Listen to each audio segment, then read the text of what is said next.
DESMOS regression can solve any problem on the SAT. That's probably what you've heard 1,000 times. And that's not completely true, but it can be a very useful tool. So I'm going to show you how it works.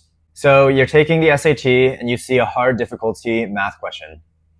What you want to do is plug it directly into DESMOS, but with 3 small changes. Number 1, you always replace x with x1. Number 2, you always replace the equal sign with a little squiggly line. And number 3, which if you forget to do, you're going to get the wrong answer, is to always include this line x1 equals bracket 1 dot dot dot 10. And then you'll get your answer. A equals 4, B equals 6, and so AB equals 4 times 6, which is 24. Okay, so what's this magic regression thing, and what other problems can it solve? In its simplest form, regression is a way to fit points to a line.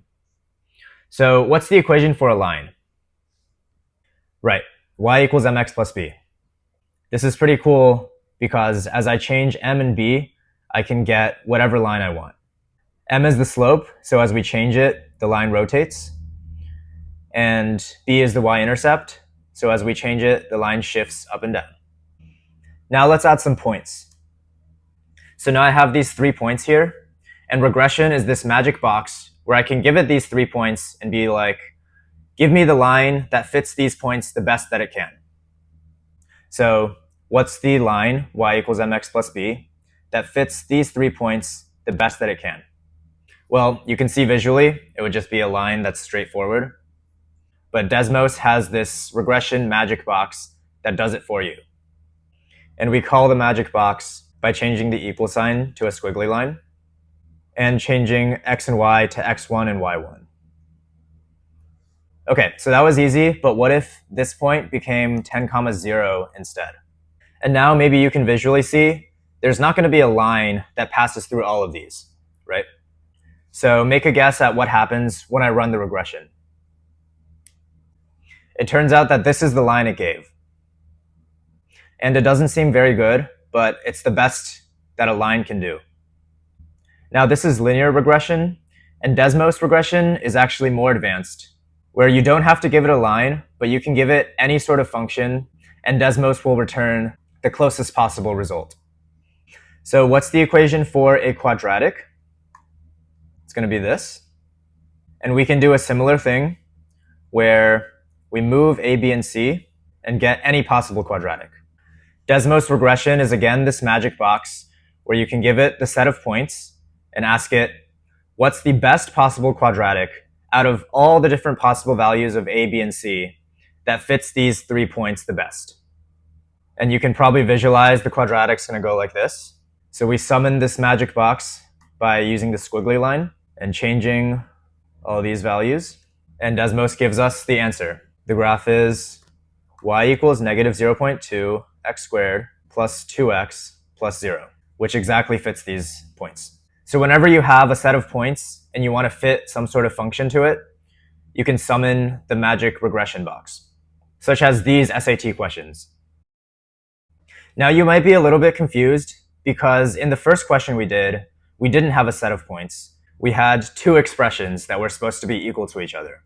And you might also be confused because we had this weird bracket thing where we did x1 equals 1 dot dot dot 10. And these are actually related. So in the original question, we wanted these 2 to be equal. The reason we had to do that is because this DESMOS magic box doesn't take in 2 expressions. It takes in a set of points and some expression. When we do this bracket thing, what we get is these values over here. So the bracket's basically telling DESMOS to make this set of points. So you can see these points when I zoom out, which corresponds to this equation here. And we're asking DESMOS, we have these points, and we want to find the values of a and b such that this expression is as close as possible to the set of 10 points. And as you see, we get the same thing as we did the first time. So that's why when we have just 2 expressions instead of a bunch of points, we need to add this bracket line. So hopefully that gives you a sense of DESMOS. And here's some problems with 2 expressions that you can practice solving using DESMOS regression. Let's do this one just to wrap up. We have this expression equals this expression. So replace x with x1, replace equals with the squiggly, and add the little brackets. And it's asking for b, and here's your answer. Now I do have to mention, DESMOS regression can be a very useful tool, but sometimes it is overkill. For instance, if you see this question, ideally you should be able to say, okay, I want the x coefficient b, and that happens from 3x plus 6, 3 times 6, minus 23 times 19, which gives you negative 419. This is useful because not only is it faster than typing out the whole regression, but knowing the core concepts will help you solve problems that the College Board writes specifically to make it hard to use DESMOS on. And that's it for DESMOS regression. Follow the 3 steps and you'll be able to solve a lot of problems. And next up, you should watch our video explaining the core foiling concepts, or this one where we go over the DESMOS regression problems we put up on the screen. Happy studying!